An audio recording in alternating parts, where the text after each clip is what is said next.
यह बड़े बाबा जी के समय की बात है।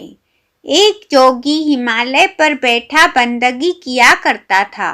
एक दिन का वर्णन है कि उसको भजन में हुजूर जी ने दर्शन दिए।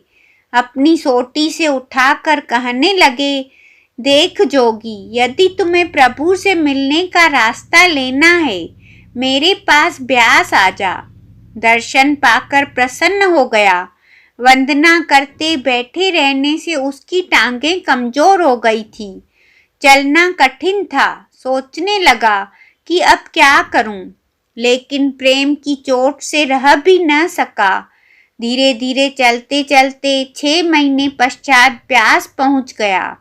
जब ब्यास आया तो हुजूर स्टेज पर विराजमान थे, सत्संग कर रहे थे।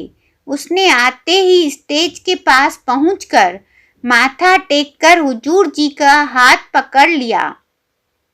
कहने लगा, बाबा जी, आप मुझे उठाकर लाए हैं।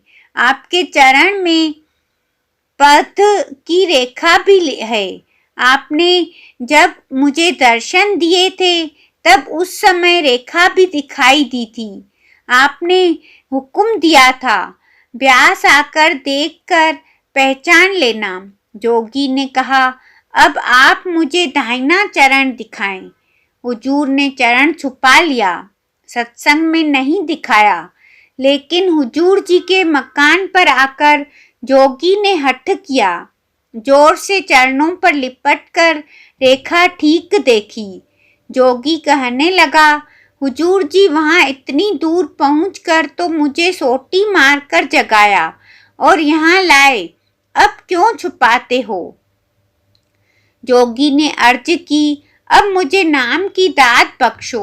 हुजूर जी ने कहा, देख, तू जोगी, मैं गृहस्थी हूँ। जोगी ने कहा, नहीं सच्चे पातशाह, मेरे तो आप परमेश्वर हैं।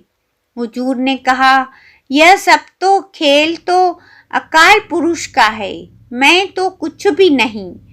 धन सतगुरु जी इतनी बड़ी हस्ती होकर भी नम्रता नहीं छोड़ी। हुजूर जी ने दया कर जोगी को नाम बख्शा, अंदर जाने का पूरा पूरा तरीका समझाया। जोगी 1 महीने तक ब्यास डेरे में रहा। फिर हुजूर जी ने कहा, अच्छा जोगी, अब तू एकांत में जाकर भजन कर। जोगी ने कहा, बहुत अच्छा। हुजूर जी ने बहुत प्रेम से जोगी को प्रेम प्रसाद देकर विदा किया। जोगी नाम की दौलत लेकर बहुत प्रसन्न होकर गया। कहने लगा, सच्चे पातशाह, अब रास्ता ठीक मिल गया। इतने साल भूला रहा। हुजूर ने कहा, देखो जोगी, सब कुछ तेरे अंदर था। अंदर जाने के रास्ते पर उंगली रखी है। समय प्रधान है। तेरा समय आ गया था। हुजूर जी समय को मुख्य रखते थे। समय आ गया तो तू आ गया, पहले क्यों न आ गया? बस अब तू आगा पीछा न देख, खूब मन लगाकर नाम जप। साथ जाने वाली चीज नाम या सतगुरु ही है, बाकी सब यहीं की चीज रह जानी है। योगी ने कहा, हुजूर, आपका वचन सत्य है, ऐसा ही करूँगा।